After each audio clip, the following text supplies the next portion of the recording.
Take charge of your leadership development. Join our How to Take the Lead Substack community for bonus materials, exclusive content, and discussions that will challenge and change the way you lead. Visit howtotakethelead.com to find out more. Oh, I love it when you do that face. I love it now that some people will see you do that face as well, Lee. It's like, yeah, this is right up Lee's street. Just rolling up my sleeves here. Welcome to How to Take the Lead, the podcast where we challenge the myths and stereotypes of what it means to be a leader today and help you to succeed in post without compromise. I'm Lee Griffith. And I'm Carrie-Anne Wade, and together we will be your guides, questioning everything we've ever learnt about leadership, sharing our experiences along the way, and inspiring you to make a real impact in your role. Visit howtotakethelead.com for show notes, past episodes, and to join our community. Enjoy this episode. Hello and welcome to episode 2 of series 3. How have we got here already of How to Take the Lead? I am here as you can see. I say as you can see because you might well be watching this on YouTube. How exciting that this series is not only being shared via podcast on your listening platform of choice, but is also on YouTube. So I'm here with the lovely Lee. Lee, how are you? I can wave now. I'm well, thank you. I am really good. It's been a busy week. I'm looking forward to a G&T. It's a bit too early for G&T now. But who knows? Now we're on YouTube. Maybe we bring back the old Insta.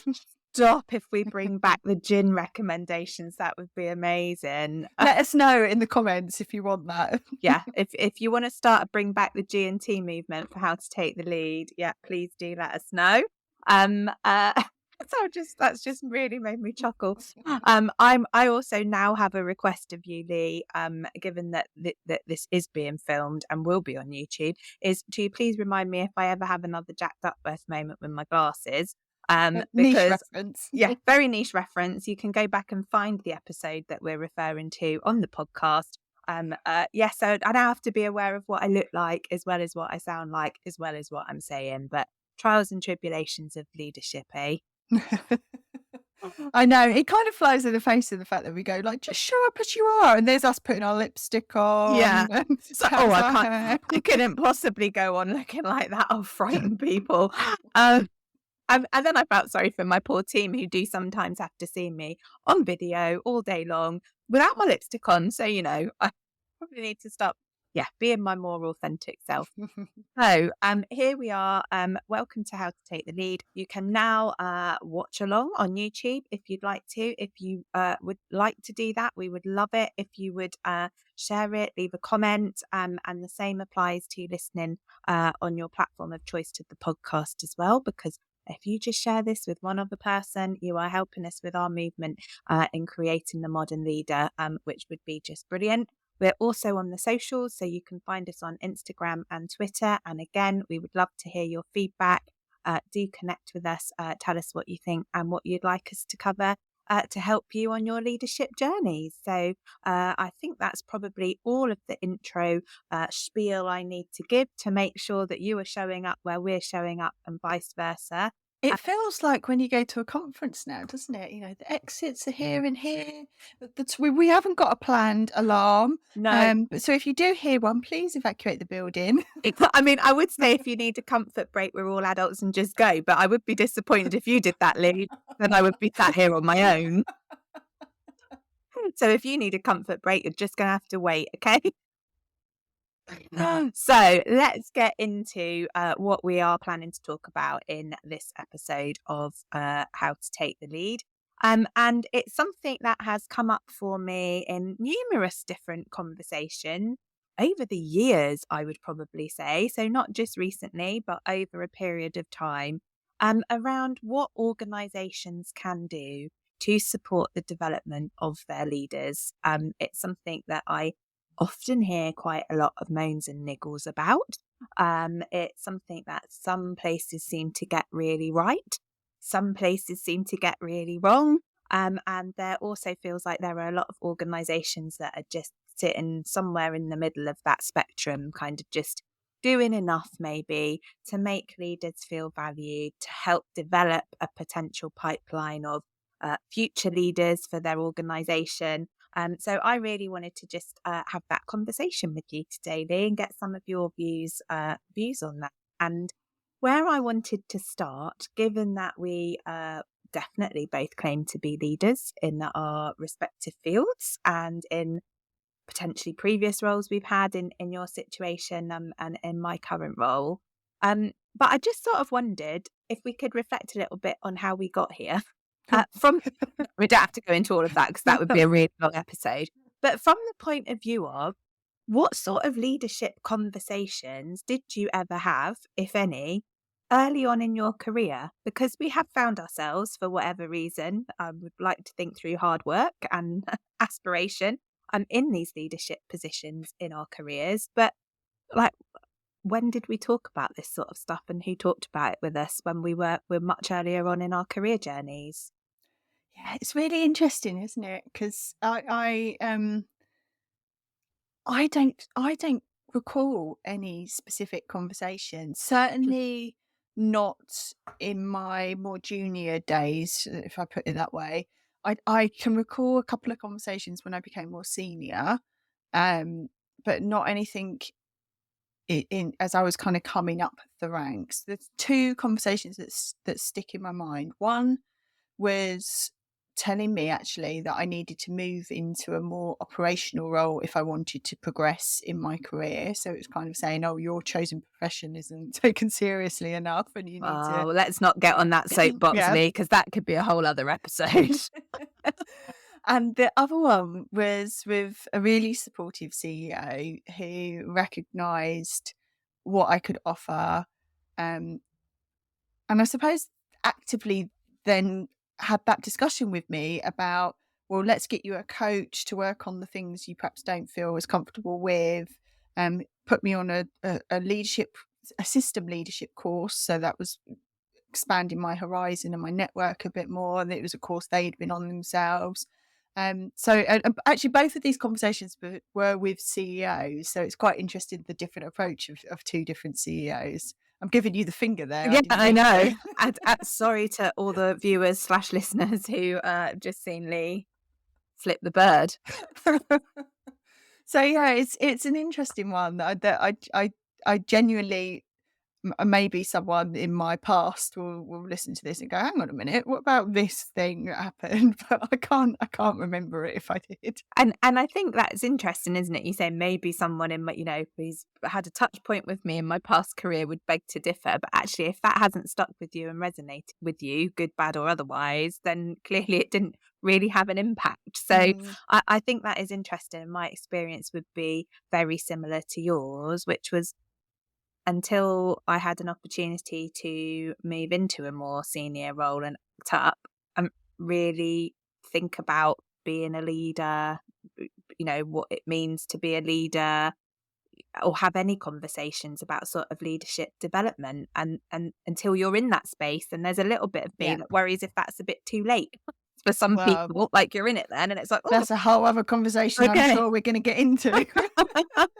Absolutely. And I think like my reflections are similar to yours, as in I've worked with people once I've been in leadership positions who have interestingly either been very supportive and perhaps challenged my thinking. I had one chief exec who in my second one-to-one with them said, so where do you want to be in 5 years' time? Do you want to be a chief exec? And I was like, actually no thanks, and that's okay too, but that's not where I want to head. But then have had other managers who have not really been interested in my development as a leader. And I think that's just been something that I've reflected on and found quite interesting. So I guess to shift that along a little bit, what sort of support would have been useful to you from your organisations to get you to think about whether or not being a leader was something that you wanted from your career, and support you to get there if it was? Yeah.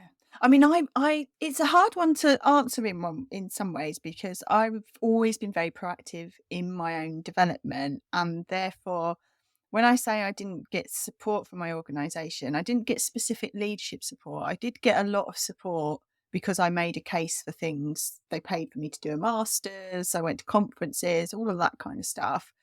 It wouldn't have happened if I hadn't made a clear case. And I suppose my interesting reflection, linking it back to the leadership thing, is that they were happy to pay for me to do things to make me become more expert in my field, but less keen on you to do anything that would perhaps develop you more broadly. And it was almost maybe that fear that they're going to lose you if they do that. And I think that's perhaps the crux of the issue, that no one is having real conversations about people's ambitions and progression and all of that kind of stuff, because there's that fear if they help you achieve that, then they're going to lose you. And so I wonder whether what would be useful from organisations is a bit of a mindset shift, that actually broadly developing your people is beneficial to the organisation, whether you keep them or not. They're actually probably more likely to stay with you if you do that broader development. Of course, if you're in an expert area and there isn't that progression, then it's only natural you're going to move, but you can't hold on and hold people back for your selfish reasons. Yeah. Oh, I'm so on board with what you've said there. And my experience again would be similar, that very happy to fund sort of technical training in the chosen expert field that I work in, but a lot of experience has been less happy to, as you say, fund things that are much more broad and maybe about, being a leader. And it's interesting, that is it fear of losing people that stops organisations wanting to invest in individuals and in groups of people in their organisation that have real potential to step into that senior leadership space. Is there also an element of it maybe that it feels a bit threatening to actually be encouraging people to step into that leadership space early on and to be really open about how you're going to develop people? But my experience has definitely been that I've stayed longer in organisations that have supported me from a leadership point of view around things like mentoring and coaching and development programs than I have in organisations who I feel have stifled that. But I guess there's also something to consider if you're an individual listening to this, around your point about, I definitely know you are, and I would say I am too, have been very proactive throughout our careers in seeking out our own development opportunities and feeling quite confident in saying, no, actually, this is what I need, or I am going to do this. But there will be people who perhaps don't quite have the confidence or courage to do that. And that feels sad to me, that actually then if you're in an organisation who isn't proactively kind of addressing that or seeking out what leadership development needs there might be, that there are people sitting there kind of just feeling a bit stuck.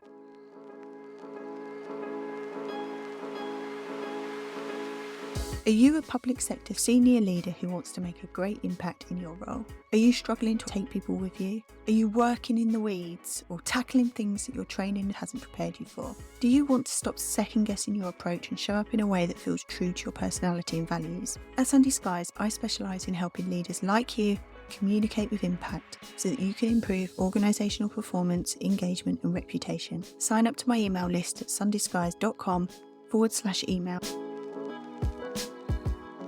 We've talked a little bit about being developed in your sort of expert area, which kind of leads me on to the next thing that I wanted to raise in the discussion, which particularly in the sector in which I work, I have often seen people who are identified as being really good at their job. So whatever their chosen profession is, whether that's in finance, they're a great accountant, whether it's in a clinical role, I work in healthcare, so, they're a really brilliant nurse. And it's almost assumed by their leaders or by the organisations that will automatically make them a good leader. So then they get promotional opportunities to step into that leadership space, but often with kind of no development plan to support them. So what's your take on how organisations potentially could start to tackle some of this? Oh, I love it when you do that face. I love it now that some people will see you do that face as well, Lee. It's like, yeah, this is right up Lee's street. Just rolling up my sleeves here.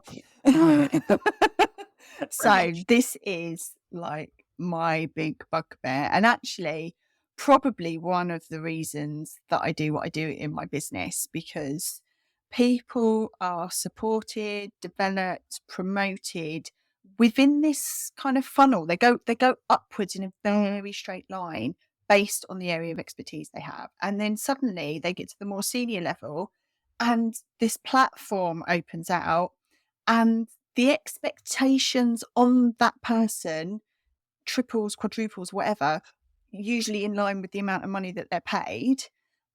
And yet people are just left out there exposed and left to flounder. And I think the issue is that organisations don't really think about the things that they want leaders to do in their organisation and then give them that practical support. And I'm talking about things like writing business cases. How do you do plans for cost savings? How do you make service change? How do you do strategy and planning? How do you deal with the board, public engagement, talk about things that aren't your area of expertise and portfolio to a broader organisation or stakeholder? I could go on with the list of stuff that I've had to help people in my kind of corporate career and also now in the business that I run. And what happens is that leaders come across these things in real time and they struggle to handle it. They get judged by others that they don't know what they're doing. More pressure's put on them because there's this expectation of delivery because they're being paid so much money. And it creates this really unsupportive environment. It makes the leader really bloody miserable and affects their confidence and questioning their ability to kind of take it forward. And at worst, leaders are left to fail and maybe even need to exit the role or get moved on to something else. And there are a lot of leaders that I work with who are people in that position where they're just trying to adjust to these new demands and expectations and figure out what kind of leader they actually want to be. So I think, what can an organisation do, to bring it back to your question, is like invest in coaching. Yes, that sounds like, of course, I'd be promoting that, but invest in that safe space so they can explore the nutty issues and all of that kind of stuff. Look at how you're preparing leaders in your organisation. So can you buddy them up? Can you give them shadow opportunities? Can you give them a chance to really see what the type of things they're going to have to deal with and maybe give them that experience early on when it's okay to fail? And we've talked about psychological safety in the second series. It is about creating that safety culture for leaders to start to explore, and they need to do it that at an earlier stage in their career so that they can feel like they've had the knocks and the trips and the falls before they get to that most senior level. I think we need to do a massive amount of work to challenge the typical leadership development programs that are out there, because in my opinion, a lot of them offer the same stuff. And it doesn't necessarily close the gap. That list of stuff I was just reeled off, it doesn't necessarily touch the sides on some of that stuff. And then I think there's a thing about leaders who are already in senior leadership positions need to change their own expectations about new leaders and how they respond to new leaders. You can't expect someone who's been in the job for 2 minutes to perform like someone who's been in the job for 10 years. Yes, the person who's been in the job for 10 years might know some stuff, but they're not necessarily always going to be the best person to know. So you can't model your expectations on someone who's been in that job for longer.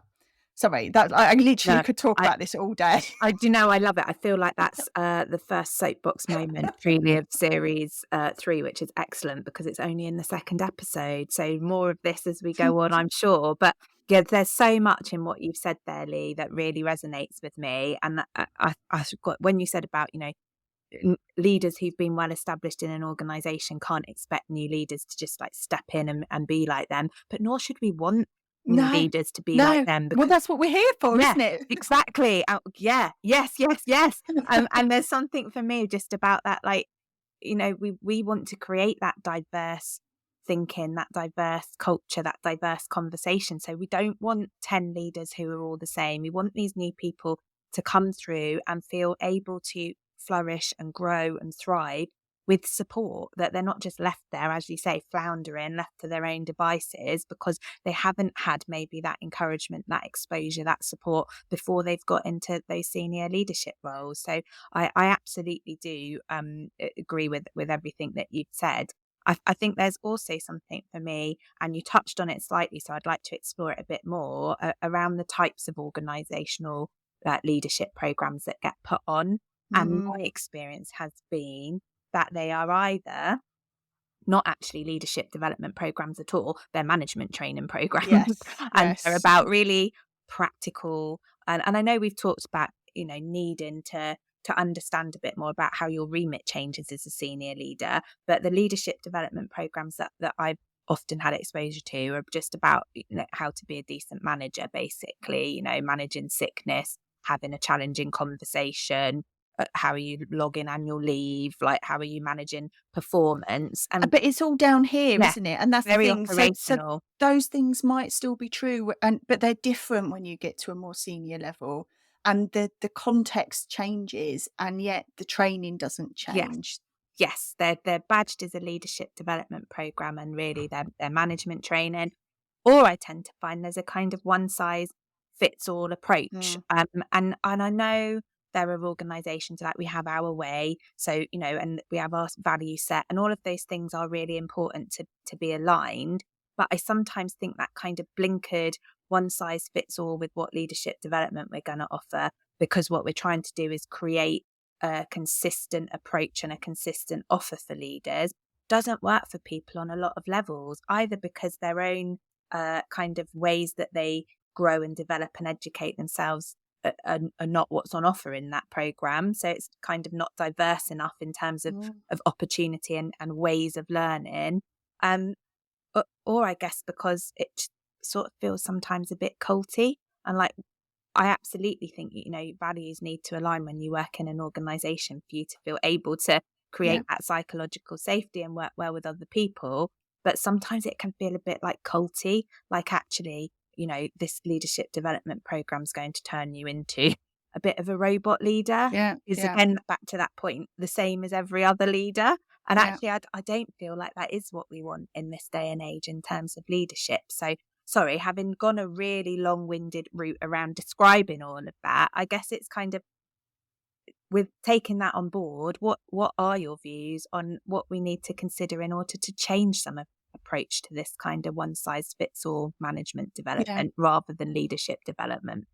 Well, and I think the point you make about creating this like robotic production line of what we want our leaders to look like gets to the nub of the actual problem of when you do the training, because it doesn't take into account people's individual styles and what will work for them, and maybe even how they engage with learning, and all of that kind of stuff is very different. So for me, you need to tailor it. Yes, of course, I know that takes time and it takes effort, and it can be hard.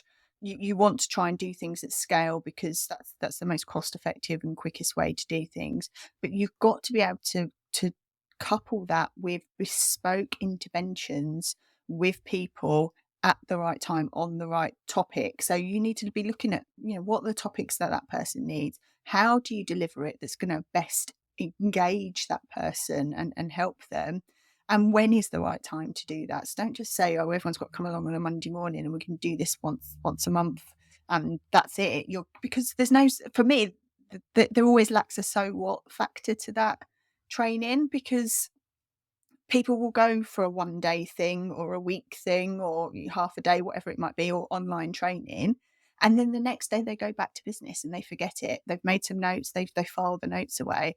They might have had a little breakthrough moment. There might be a couple of new tools that they've started to use, but it doesn't fundamentally shift the dial in the way that the organisation hopes it would shift.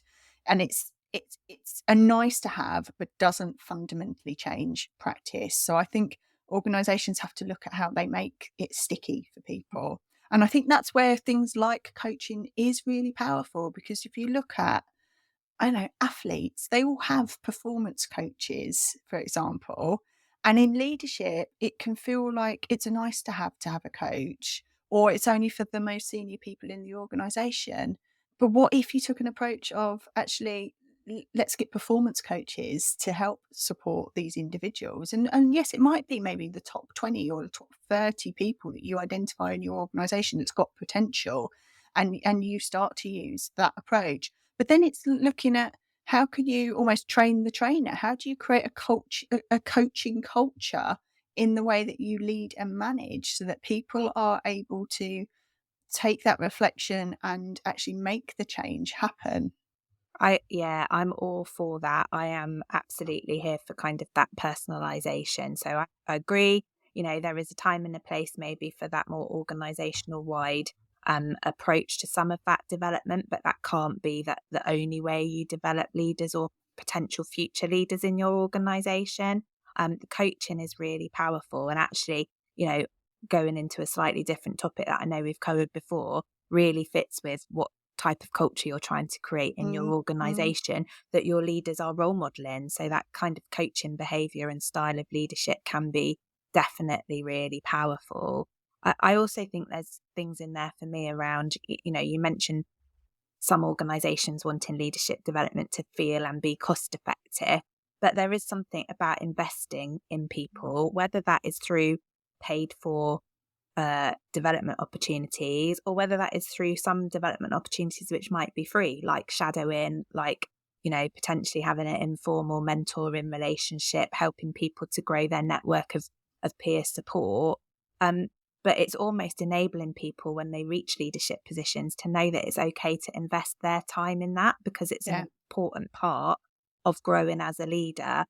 So I don't think that investment always has to be about kind of hard cash of how much a development opportunity costs in terms of an invoice being sent to you, but there is something about enabling people to feel like it's okay to invest in their own development, however that transpires. And in doing that, you're showing that you value those people, that you value their leadership in your organisation, or that you value their potential to be leaders in your organisation, which fits so much with the retention piece that we briefly touched on. But it's finding the right fit for the person and the objectives that you as an organisation and that person is seeking to achieve. And I think sometimes the risk with organisations that think that they're doing that well is that they're utilising free resources. So it might be, we have internal coaches you can use, for example. I'm only talking about that because obviously that's my area and interest, but they'll use that, or they'll go to a free network that they can get that, which is all very well and good, and it does have a place. But wouldn't it be far better to recognise if there is an expert intervention or a specialist type of coach or trainer or something that someone needs, and do the match in the right way at the right time, than just going, oh, well, you've got access to the free stuff, but the free stuff might not challenge you in the way that you need to be challenged in your leadership growth.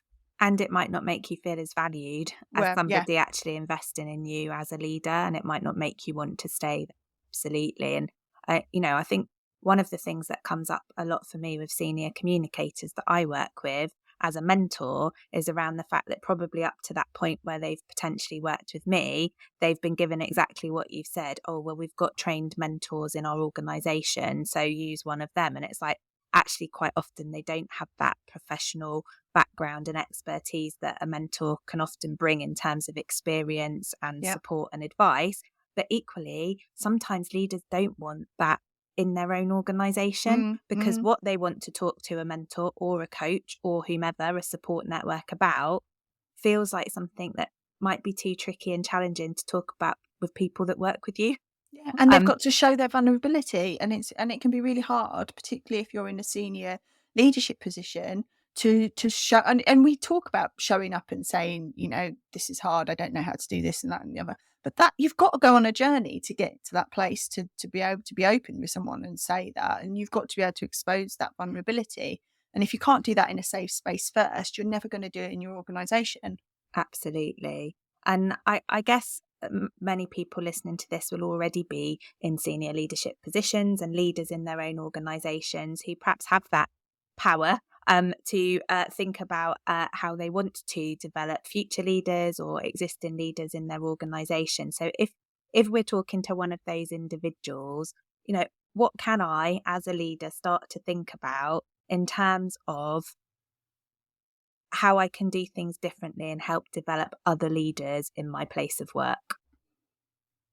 So I don't think there's anything really new in terms of what I've already said. So I'll just repeat the three things I think that are most important to me. So one is that as leaders, taking that coaching approach to support other leaders is going to always be beneficial. The high performance organizations always take that approach.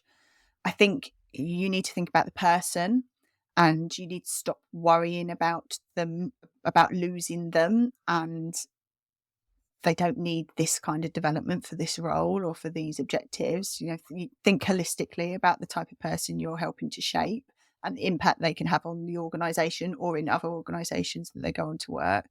And I think there's self-work you need to do as a leader on your own attitudes and behaviours and your expectations, going back to that thing around you can't expect someone newly into a role to be performing like you are in your role. And I say that being someone who has set really high expectations of my team in the past and have had to do a lot of work to go, well, maybe they don't think and feel the same as me, or maybe just because I did it this way doesn't mean that they're going to do it this way. So, we're all human. This is a natural thing that happens, but we all need to work on that. Yeah, I would just build on those points by saying, actually, as a leader, you do manage people in your organisation that work directly to you. So actually have those appraisals, give meaningful feedback to people that will help their development. Don't just wait a year to do that appraising and talk about the personal development plan, which so often happens in organisations as a tick box exercise to say everyone's got one and then it's not revisited for a year. Like, bring that to life for the people that are in your leadership team that you are leading, managing and supporting. And I think also as a leader, I think you have a role to identify those learning opportunities for individuals as well as organisationally, because I don't think we should just be expecting people to come up with their own, because quite often, it takes more conversations than just the self-reflection to work out what would make somebody a more impactful or effective leader. So, do those interventions, identify those opportunities and offer them to people. Don't expect people just to be merrily sat away, at home doing their own development, I say in bunny ears. So hopefully that last bit of conversation gave some helpful how-tos, because we do always like to end an episode with some practical things that people can consider and hopefully do. As this is a year of action, let's go more for the doing than the considering. Is there, I love that you put your hand up, Lee. I was just about to say to you, is there anything burning that you want to share before we end this conversation about how organisations can support leadership development? I'm feeling feisty this series. I don't know. There's just something. I've got to get ready for this. Maybe we do need to bring the gin back. Well, no, that's when the extrovert comes out in me. But I think my final thing is, as leaders in this context of this conversation, we need to stop settling for mediocre. I think we need to be honest about what's required for our people, and we've got to start challenging the status quo. Love it. I love it. So, you are feeling feisty this series, aren't you? We're only on episode 2. Something in the waters. I don't know. On that note, I cannot wait for the next episode to see where that's going to take the conversation. Thank you so much. Thank you to everyone who's listened, watched, however you're engaging with us. We really appreciate it. And until next time.